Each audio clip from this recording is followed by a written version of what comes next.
Hi folks, I'm Matt and welcome to My Expanded Universe, a show where I go through the entire EU in chronological order as best I know how. Alright folks, we're going to stick with the Star Wars Adventure Journals, issues number 8 and 10, both of them written by Carolyn Golage. That's right, this is basically a two-part story. I have no idea why the second part didn't come out in Adventure Journal 9 now that I think about it, but maybe she missed her deadline. Anyway, the first story is called Firepower.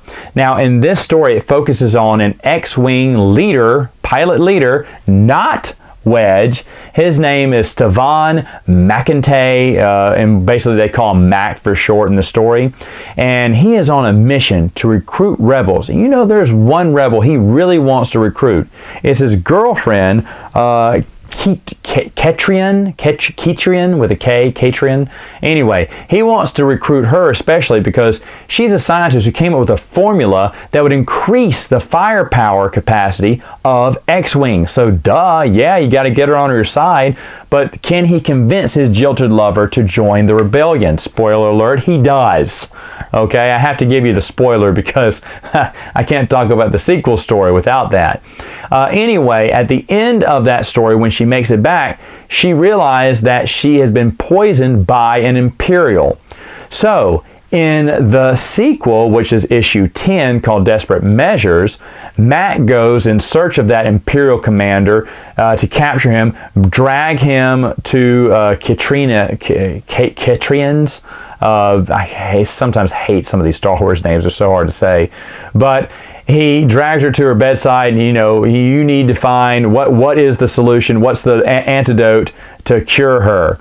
Now, does she get saved? That I will leave on a cliffhanger there about what happens next. But what did I think about part 1 and part 2 of these stories? I thought they were pretty good.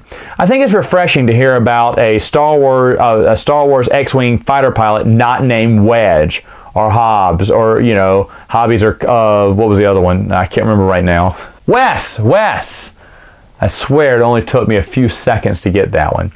Anyway, it was refreshing to hear of a different X-Wing fighter pilot, and Mac's an enjoyable character, someone that you can like, and you can someone different. And I liked it when Westing Games went off the beaten path and made up their own characters. Say, hey, there are other X-Wing pilots than Wedge Antilles in this world. Let's make a new story with one. And that's what Miss Golage does here, and I think she does a great job.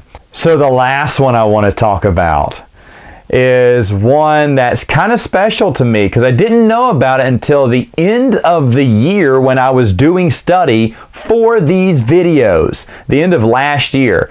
I was doing a study and I came across a short comic strip, and it was from the Star Wars comic issue number 10 from the UK. Now it says comic, it was actually a magazine, and I looked at it and I was like, Drone Alone? And I was trying to think, wait a minute, I should know this. I looked at the author, his name's Chris Cooper.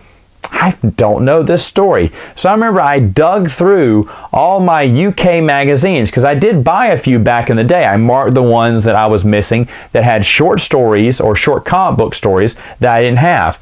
And somehow, even though I swear I went through issue to issue on this, I did not collect this issue. Now let me tell you what it's about. It's about Raptor Squad, which is basically Chewie, Lando, Luke, and Wedge, and they hijack an Imperial transport. That's basically all the story is. It's a very short story. But I went through the entire list of Star Wars UK comics just to see which strips I was missing, and I went out on eBay, got as many as I could, and when I noticed this one was not in my collection, that means it's new EU, at least new to me. And I mean, gosh, I mean, it's 2019 now, but it was 2018 back then, and man, still today, new EU to me is very rare. So I was like, oh my gosh, I started getting excited, and the goosey bumps. And so I had to track it down, and it was super hard to track a copy down. I did eventually get one and read it, you know, all, you know, 6-8 pages of it. It was not that big, and it's okay. It's not really that good. not much happens in it either. But to me, I was super excited. I don't even know why it's called Drone Alone now that I think about it. But for me, it was super exciting to read it and go, oh, this is new stuff I've never read before.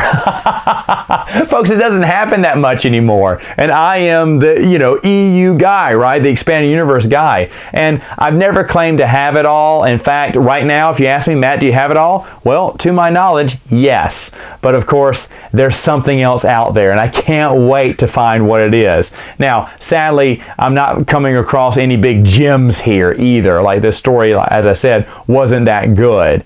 But I'm super glad, hey, doing these videos even helped me discover new EU, not just you, the viewer. All right, folks, that's it for now. See you next time with another video.